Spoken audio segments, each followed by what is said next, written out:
Hello friends. आपके साथ मैं फिर से एक नए करंट के एपिसोड के साथ आपके सामने हाजिर हुआ हूं। और दोस्तों, now it's official. Last time जो मैंने एपिसोड बनाया था कि क्या सिप की क्रांति समाप्त हो गई है, क्या सिप का जो बूम है वो खत्म हो गया है। डाटा फिर आए हैं एमफी के, association of mutual funds of India के, और वो डाटा ने दिखाया है कि लगातार दूसरे महीने, फरवरी के महीने में, जो सिप्स जो बंद हुए, डिसकंटिन्यूड हुए हैं, या जो सिप्स रोक दिए गए हैं, उनकी संख्या जो है वो ज्यादा है नए खुलने वाले सिप्स से।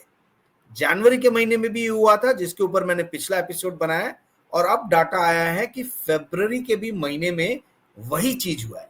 तो ये ऐसा देखा नहीं गया है। मतलब बहुत रेयरली ऐसा होता है कि लगातार 2 महीने जो हैं उसमें ज्यादा सिप्स बंद हो और खुलने वाले सिप्स जो है वो कम हो।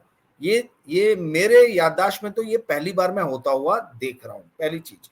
दूसरी चीज, ना केवल सिप खुलने और बंद होने के रेशियो नेगेटिव डायरेक्शन में चला गया है, बल्कि जो इनफ्लो होता है पैसे का वो भी नेगेटिव हो गया है। दिसंबर के महीने में जहां 26,459 रुपए, 26,459 करोड़ सिप के माध्यम से म्यूचुअल फंड्स में आए थे, वो जनवरी के महीने में कम होकर 26,400 करोड़ रह गए। और इस महीने मतलब फरवरी का जो डाटा आया है उसमें वो घट के 25,999 करोड़, यानी 26,000 करोड़ पकड़ लीजिए, वो हो गया है। तो आप ये समझिए कि 26,459 से ये 26,000 करोड़ पे आया। तो रिडक्शन लगातार हम देख रहे हैं, दिसंबर से जनवरी और जनवरी से फरवरी हुआ है। टेक्निकली स्पीकिंग, अगर इकोनॉमिक सेंस में देखें, इकोनॉमी के संदर्भ में देखें, तो रिसेशन की डेफिनेशन क्या है कि 2 क्वार्टर में अगर नेगेटिव जीडीपी ग्रोथ होती है तो हम उसको रिसेशन मानते हैं। 1 क्वार्टर में 3 महीने होते हैं, ठीक है। तो 2 क्वार्टर अगर नेगेटिव हम देखेंगे कि जीडीपी जो है वो गिर रही है, तो माना जाता है, कहा जाता है कि ये रिसेशन में ये देश आ गया। और अभी बातचीत चल रही है कि जो विश्व की महाशक्ति है अमेरिका, वो रिसेशन की तरफ बढ़ रहा है, ठीक है। तो दोस्तों, अब हम अपने देश में देख रहे हैं कि रिटेल इन्वेस्टर्स जो हैं, इनके अंदर में जो उत्साह है वो कम हो रहा है, पहली चीज। दूसरी चीज, आपको जान के ये ताज्जुब होगा कि सिर्फ ये 2.5 महीने में, जनवरी, फरवरी और आधा ये मार्च का महीना जो है, इसके अंदर में फॉरेन पोर्टफोलियो इन्वेस्टर्स ने अभूतपूर्व रिकॉर्ड सेलिंग की है। $16.5 बिलियन का इंडियन स्टॉक्स जो है वो एफआईज ने सेल किया है, ठीक है।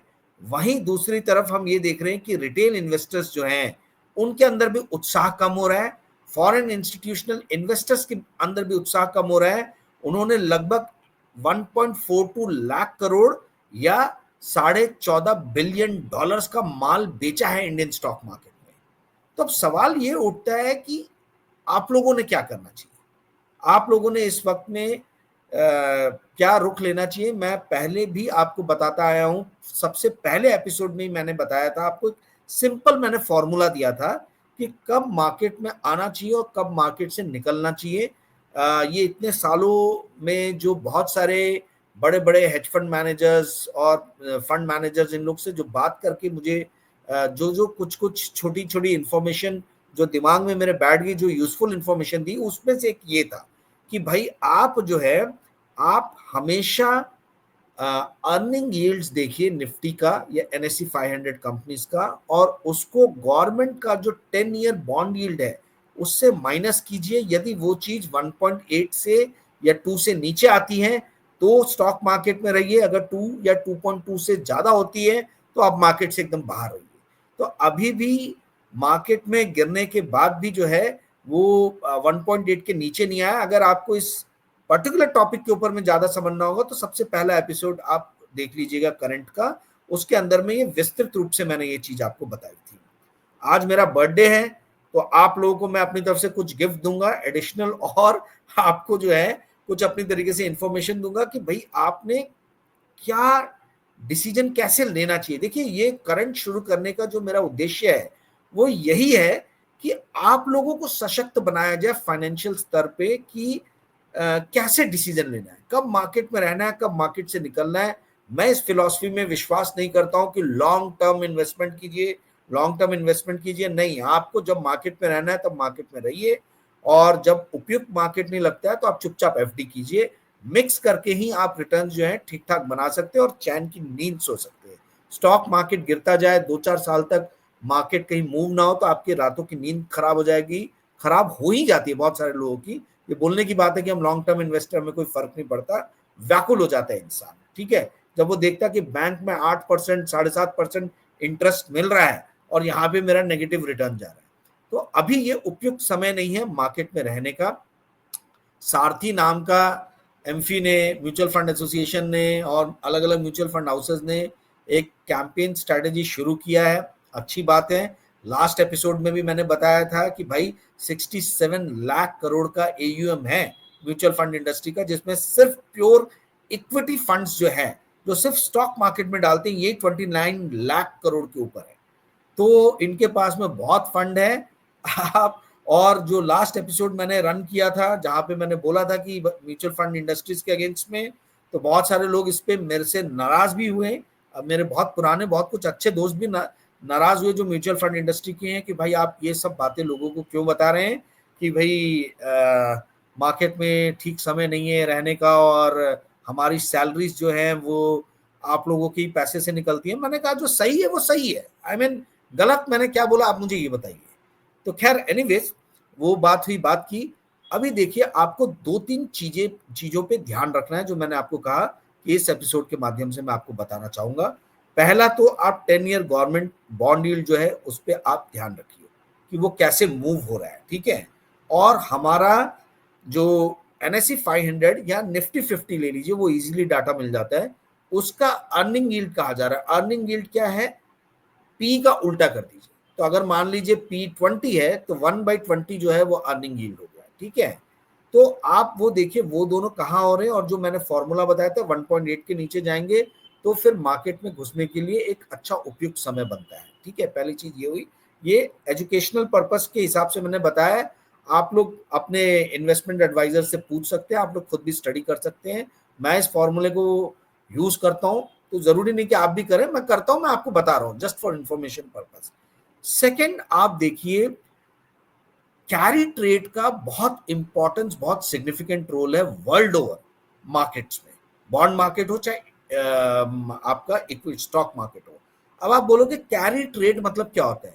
देखिए, जापान से बहुत सारे फॉरेन इंस्टीट्यूशनल इन्वेस्टर्स जो हैं वो जापान में पैसा रेस करते हैं, वहां से लोन लेते हैं, क्योंकि वहां पे इंटरेस्ट रेट कुछ महीनों पहले तक बहुत कम था, ठीक है।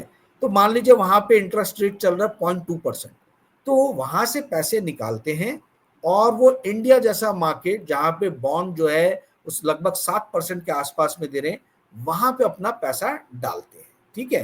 तो ये जो -7 -0.2 यानी 6.8% का डिफरेंशियल गेन जो है, ये लगभग प्रॉफिट की तरह मिलता है यदि करेंसी स्टेबल रहे तो ये एक बड़ा ही इजी तरीका था। दुनिया भर के बहुत सारे फंड हाउसेस थे, वो यही काम कर रहे थे कि जापान में पैसे रेज करते थे और इंडिया जैसा मार्केट जो स्पेकुलेटिव माना जाता है वहां पे पैसे लगाते थे, और उससे जो है यहाँ के बॉन्ड में, यहाँ के स्टॉक्स में लगाते थे, और पैसे जो है वो अगर करेंसी स्टेबल रही तो उनको प्योर प्योर नेट नेट दिखता था कि भाई प्रॉफिट बन रहा, हम निकाल रहे हैं। परंतु पिछले कुछ महीनों में क्या हुआ, सडनली जापान जहां पे मतलब 1990 के बाद से, आप समझिए 1990 1991 के बाद से लगभग 35 साल आप पकड़ लीजिए, वहां पे इन्फ्लेशन एकदम गायब था, वहां महंगाई बिल्कुल थी नहीं, ठीक है। और बैंक का जो इंटरेस्ट रेट था वो भी बहुत कम था उसके कारण।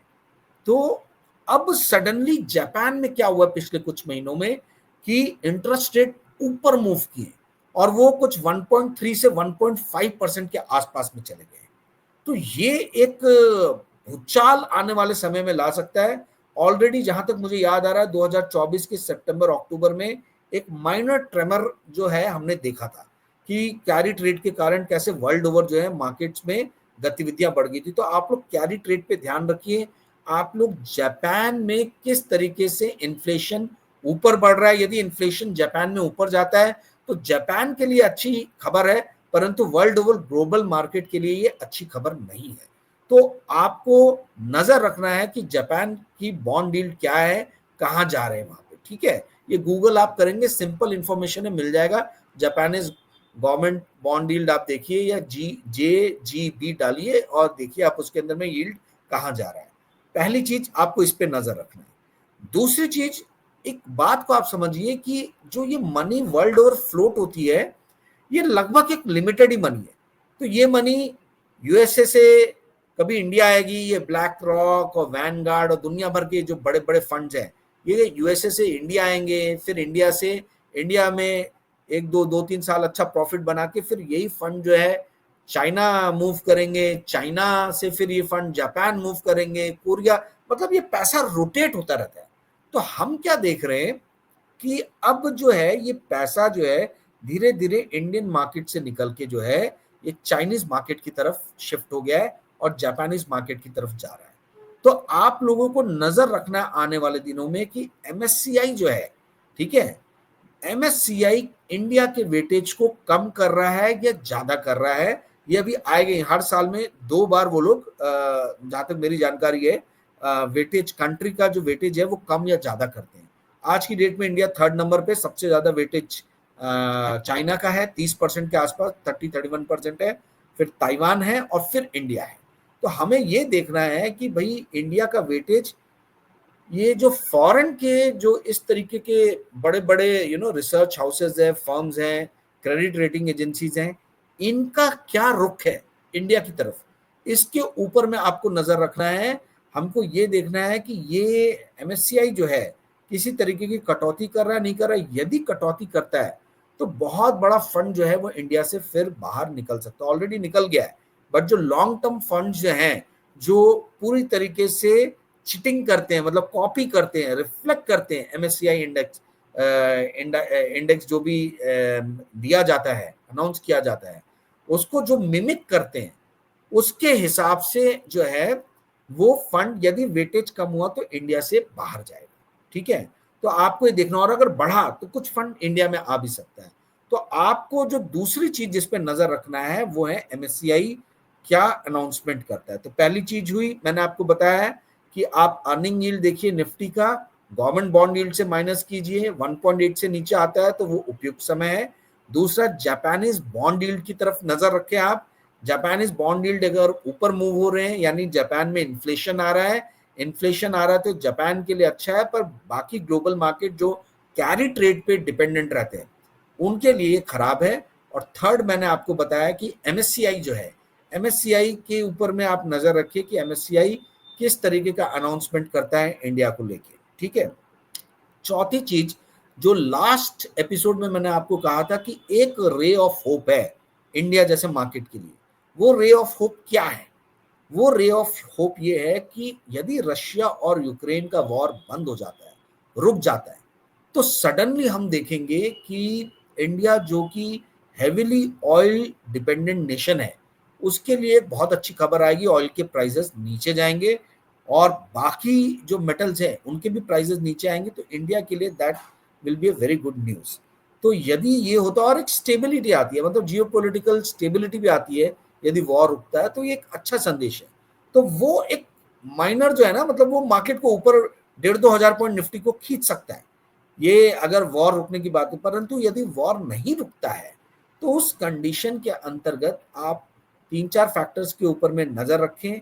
जापानीज बॉन्ड के ऊपर में नजर रखें, गवर्नमेंट यील्ड के ऊपर में रखिए, बॉन्ड यील्ड पे। दूसरा, एमएससीआई के ऊपर में नजर रखिए। तीसरा, ये देखिए कि हमारा अर्निंग यील्ड निफ्टी का कहाँ पे जा रहा है। चौथा चीज आपको जो ध्यान रखना है वो ये है कि क्या 2 अप्रैल से ये जो बोल रहे हैं कि इंडिया के प्रोडक्ट्स के ऊपर में अमेरिका टैरिफ बढ़ा देगा, ये होता है कि नहीं होता। आज 16 मार्च हो गया है, ठीक है। तो ये ज्यादा दिन रहे नहीं है, 15-20 दिन रहे हैं, ये अनसर्टेनिटी के दिन है। तो यदि टैरिफ इंडिया के ऊपर में बढ़ता है तो आप ये समझ लीजिएगा कि ट्रंप का रेजोल्यूशन जो है ट्रम्प की जो ये जिद है कि मैं वर्ल्ड ओवर जो है मतलब मैन्युफैक्चरिंग बेस जो है चाइना और बाकी थर्ड डेवलपिंग नेशन से उठा के अमेरिका की तरफ ले जाऊंगा, ये बड़ा स्ट्रांग है। और वो आने वाले दिनों के अंदर में और कुछ ना कुछ ऐसा करेंगे जिससे डेवलपिंग नेशंस जो हैं, इंडिया हो गया, चाइना हो गया, इनको मतलब नुकसान ही ज्यादा करेगा, फायदा ज्यादा नहीं करेगा। पांचवी चीज जो आपको नजर रखनी है और जो सबसे इंपॉर्टेंट है डोमेस्टिक इकोनॉमी के लिए, मैंने जान के सबसे आखिरी के लिए इसको बचा के रखा था क्योंकि आप लोग बीच में छोड़ देते हैं बहुत सारे लोग देख के, तो ये लास्ट में बताया था, ये सबसे इंपॉर्टेंट। और ये क्या है, इंडिया के अंदर में क्रेडिट ग्रोथ जो है वो रफ्तार पकड़ता है कि नहीं पकड़ता है। इंडिया की जो आज की डेट में प्रॉब्लम है सबसे बड़ी, वो ये है कि इंडिया में लोन लेने के लिए लोग खुद से होके बहुत ज्यादा इच्छुक नजर नहीं आ रहे। मतलब लोग इन द सेंस कॉर्पोरेट्स की बात मैं कर रहा हूं, और एक तरफ ये भी नजर आ रहा है कि गवर्नमेंट जो है अपना खर्चा जो है वो कम कर रही है, डेफिसिट कम करने जा रही है। मैंने आपको 2 एपिसोड पहले बताया था कि जीडीपी जो है ये 4 चीजों के ऊपर डिपेंडेंट है, जो इसका फॉर्मूला है, जो इंजन ऑफ ग्रोथ जो जीडीपी का कहा जाता है, वो 4 चीजों पे है। पहली चीज क्या है, कंजम्पशन, दूसरा है इन्वेस्टमेंट, तीसरा है गवर्नमेंट, और चौथा है एक्सपोर्ट।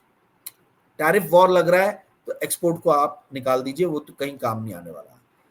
फिस्कल डेफिसिट गवर्नमेंट कम करने जा रही है, तो गवर्नमेंट भी जो है वो बहुत ज्यादा पैसा सिस्टम में डालने नहीं वाली है, तो गवर्नमेंट को भी आप हटा दीजिए, वो भी जीडीपी ग्रोथ में कंट्रीब्यूट नहीं करेगी। अब रह गई सिर्फ 2 चीजें, इन्वेस्टमेंट और कंजम्पशन। कंजम्पशन कौन करता है, घर के लोग, मतलब हाउस होल्ड्स करते हैं, ठीक है।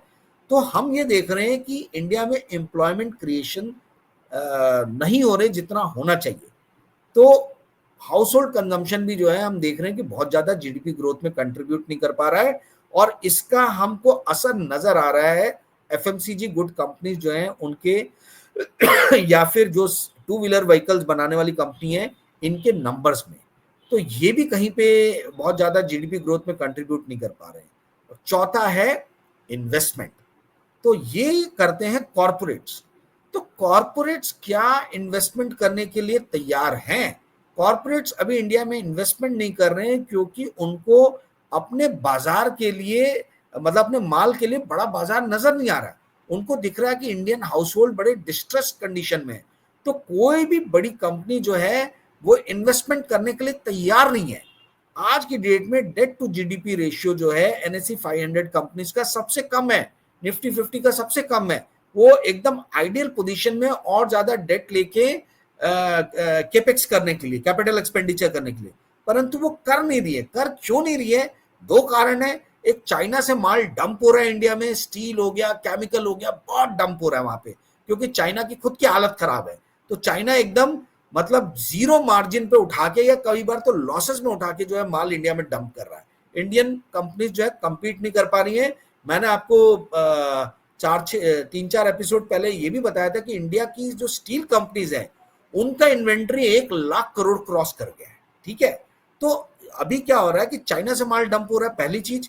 तो इंडियन कंपनीज बोल रही कि भाई हम किसके लिए माल बनाए, जब हम जो माल जिस रेट में बनाने वाले उससे सस्ता माल चाइना डंप कर रहा है, तो माल किसके लिए बनाया गया? तो इसलिए वो केपेक्स नहीं कर रहे। दूसरा, हाउस होल्ड जो है उनकी परचेजिंग पावर जो है वो बढ़ नहीं रही है, एम्प्लॉयमेंट सृजन नहीं हो रहा है, उल्टा एम्प्लॉयमेंट कम हो रहे हैं, एआई और दुनिया भर की चीजें आ रही हैं। तो कंपनीज बोल रही है हम ये रिस्क क्यों ले भाई, नया पैसा लगा के हम खोले फैक्ट्री, और फैक्ट्री में जो माल बने वो लेने वाला कोई है नहीं, तो वो केपेक्स नहीं कर रही है। तो जो क्रेडिट ग्रोथ है इंडिया का, वो क्रेडिट ग्रोथ हो नहीं रहा है। 10-10.5% के आसपास में आज की डेट में क्रेडिट ग्रोथ है। तो हमें क्रेडिट ग्रोथ क्या होता है आने वाले दिनों में, इस पे नजर रखनी है।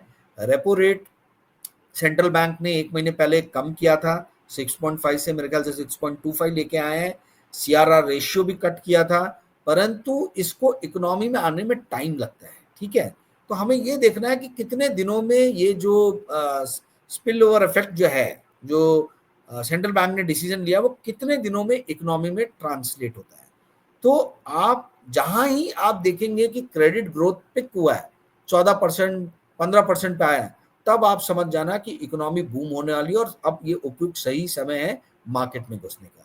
दोस्तों मोटा मोटी मैं आपको इंडिकेटर्स बता रहा हूं, तरीके बता रहा हूं कि किन चीजों पे आपको ध्यान रखना है। ये चीजें आपको इस तरीके से ना के बराबर मुझे नहीं लगता कोई और बता, मतलब मैंने तो नहीं देखा है, अगर किसी ने बताया भी होगा तो बहुत अच्छी बात है। इन चीजों पे आप ध्यान रखिए। आप इस चीज पे मत ध्यान रखिए कि कौन सा स्टॉक खरीदूं कौन सा बेचूं। मेरे को बहुत सारे लोगों के फोन आते हैं कि हम क्या स्टॉक लें क्या बेचें। ये इंपॉर्टेंट नहीं है। जब आपको समझ में आ जाए कि कौन से वो कंडीशंस हैं जिनको देख के हम बाइंग या सेलिंग डिसीजन लें, वो एक बार आपने पकड़ लिया तो उसके बाद ऑटोमेटिकली जो है आपको समझ में आ जाएगा कि मार्केट में मुझे घुसना है कि नहीं घुसना है।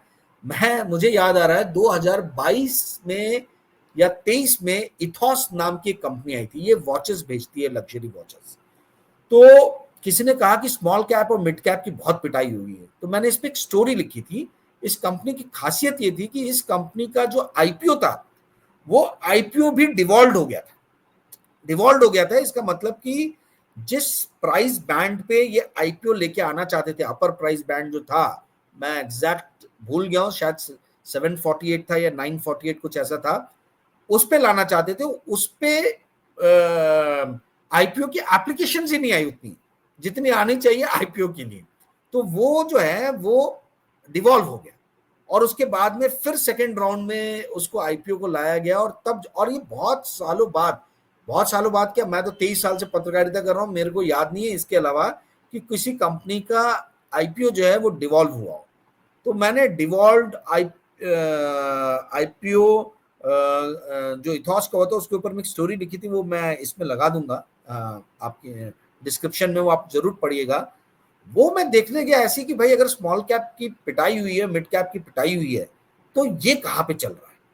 तो मैंने देखा कि जो 850 या 950 जो भी प्राइस था आईपीओ का, जो उस टाइम में इन्वेस्टर्स आतुर नहीं थे, उनमें उत्साह नहीं था वो आईपीओ को सब्सक्राइब करने का, उसका प्राइस 2200 रुपए चल रहा है। तो कैसे हम कहें कि भाई स्मॉल कैप और मिड कैप में बहुत पिटाई हुई है। मुझे नहीं लगता बहुत पिटाई हुई है, मुझे ऐसा लगता है कि इनकी और पिटाई बाकी है। स्मॉल कैप और मिड कैप में करेक्शन आना और बाकी है। मतलब वो एक स्टॉक मैंने जस्ट चेक किया, और भी मैंने जो 2-4 स्टॉक्स नाम बहुत चलते थे जिन पे मैंने स्टोरीज की थी। मैं कभी स्मॉल कैप मिड कैप में पैसे डालता नहीं हूँ, तो मेरा कोई बहुत ज्यादा उत्साह भी नहीं रहता है। तो मैं वही मैंने उनके प्राइजेस देखे और मुझे कोई बहुत ज्यादा उनमें करेक्शन आया हो ऐसा नजर नहीं आया। तो मुझे ऐसा लगता है दोस्तों कि पेन अभी भी मार्केट में बाकी है। ठीक है, ये स्मॉल ऊपर जा सकता है, मतलब कुछ भी ऐसा वॉर रुक गया, कुछ रुक गया, ये सब कंडीशन होने पे थोड़ा सा मार्केट पिक कर सकता है। परंतु मार्केट अगर पूरा पाथ चेंज करना है तो उसके लिए 4-5 चीजों पे आपको ध्यान रखने की जरूरत है कि क्या इंडिया में क्रेडिट ग्रोथ बढ़ रहा है कि नहीं बढ़ रहा है, निफ्टी का अर्निंग यील्ड कहाँ पे जा रहा है बॉन्ड यील्ड के कंपैरिजन में, कैरी ट्रेड आने वाले दिनों में कैसा होने वाला है, एमएससीआई जो है वो इंडियन मार्केट्स को लेके किस तरीके का जो है वेटेज कम कर रही है ज्यादा कर रही है। ये 4-5 चीजों पे आप लोग नजर रखें और उसके बाद में फिर अपना इन्वेस्टमेंट का कोई डिसीजन लें। आई होप कि आपको ये एपिसोड पसंद आया होगा। मेरा नंबर है 9860317209। यदि आपको कुछ भी चीज समझ में नहीं आई हो तो आप मुझे मैसेज डालिएगा, फोन मत कीजिएगा, मैं आपको जवाब दूंगा। धन्यवाद, थैंक्स। आपको एपिसोड ये पसंद आए तो कृपया करके आप इसको अपने दोस्तों के साथ शेयर कीजिएगा। लगातार 2-3 बार से हमारे जो व्यूअरशिप है वो बढ़ी है। सब्सक्राइबर्स जो नंबर्स हैं इससे ज्यादा हमारे एपिसोड की व्यूअरशिप आ रही है। शायद सब्सक्राइबर का बेस कम है, 1700 ही सब्सक्राइबर है, पर हमारी व्यूअरशिप 1700 क्रॉस कर जा रही है। तो मुझे उम्मीद है कि इस बार भी आप लोग इसको जो है बढ़ाने में मदद करेंगे। जितने ज्यादा लोगों तक जाए, जितना ज्यादा उनका इन्फॉर्म नॉलेज कर्व बढ़े, उतना अच्छा माहौल इन्वेस्टमेंट का देश में बिल्डअप होगा। Thank you, good night, thanks a lot.